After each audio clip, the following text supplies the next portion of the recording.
گئی، اللہ اکبر، اتنی محبت ان دونوں کے درمیان ہو گئی۔ اب وہی عورت، وہی پاکستان کی شیما عورت پاکستان کی بارڈر کو کراس کر کے بنگلہ دیش آتی ہے، آنے کے بعد پھر بنگلہ دیش کی بارڈر کو کراس کر کے نیپال کی سرزمین پر آتی ہے، آنے کے بعد پھر نیپال کی بارڈر کو پار کر کے پھر بھارت کی سرزمین پر آتی ہے، پھر انڈیا میں آتی ہے۔ آنے کے بعد اب سرکار سے کہتے ہیں، ہمارے بھارت کے سرکار نریندر مودی سے کہتے ہیں، سرکار مجھے بھارت میں جینے کا حق دے دو، سرکار مجھے بھارت میں رہنے کا پورا ادھیکار دے دو۔ اب سرکار ان سے پوچھتا ہے، یہ جو سیما عورت، سیما خاتون پاکستان چل کر بنگلہ دیش کی بارڈر پار کر کے نیپال کی بارڈر پار کر کے ہندوستان کی سرزمین تک آئی، آنے کے بعد بھارت کی سرکار سے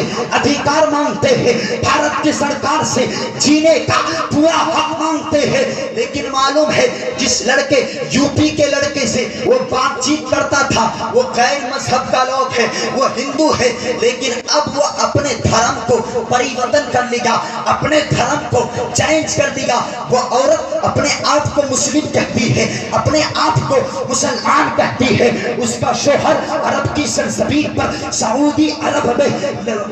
عرب میں رہتے ہیں، لیکن وہ عورت ہندوستان آئی، آنے کے بعد اب بھارت کے سرکار سے کہتے ہیں، اے سرکار مجھے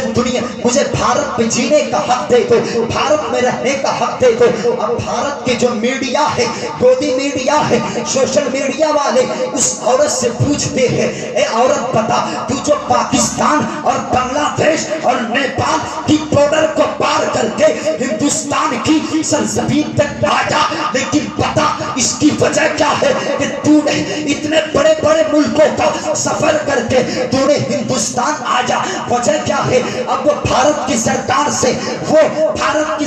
سے کہتا ہے، سرکار میں جو ہوں میں پاکستان کی رہنے والی ہوں، میرا شوہر سعودی عرب میں رہتا ہے، میرے چھوٹے چھوٹے بچے ہیں، مجھے گھر میں صحیح سے پیسے نہیں ملتے ہیں، مجھے گھر میں صحیح سے پہننے کے لیے کپڑے نہیں ملتے ہیں۔ وہ بھارت کی سرکار سے یہ شکایت کہتے ہیں، لیکن لوگوں سنو، اسی لیے میں اپنے قوم کے بیٹیوں سے کہنا چاہوں گا، آپ اپنی عزت پر خیال کریں، آپ کوئی ایسی ویسی عورت نہیں بلکہ آپ فاطمہ الزہرا کے کنی۔ سبحان اللہ، بولو سبحان اللہ، اور ایک مرتبہ بولو یا رسول اللہ۔ اسی لیے عورتیں، میری ماں اور بہنیں پیغام لے کے جائے، آپ فاطمہ الزہرا کے کنیز ہو۔ اللہ اکبر، 10 سال سے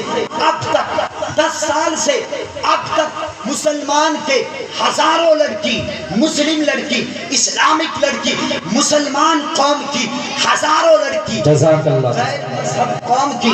بستروں پر سو رہے ہیں۔ اللہ اکبر، اسی لیے ہمیں اپنے بیٹیوں پر دھیان دینے کی ضرورت ہے، اپنے ماں اور بہنوں کا خیال رکھنے کی ضرورت ہے۔ اگر زندگی لاپرواہی کے ساتھ، زندگی اگر عیش و عشرت کے ساتھ آپ گزار لیں گے، لیکن آپ تو اس دنیا کو کراس کر لیں گے، اس دنیا کو آپ عیش و عشرت کے ساتھ گزار لیں گے، لیکن قبر میں آمنہ کے بیٹے کو منہ دکھانا بڑا ہی مشکل پڑے گا۔ آپ اگر چاہ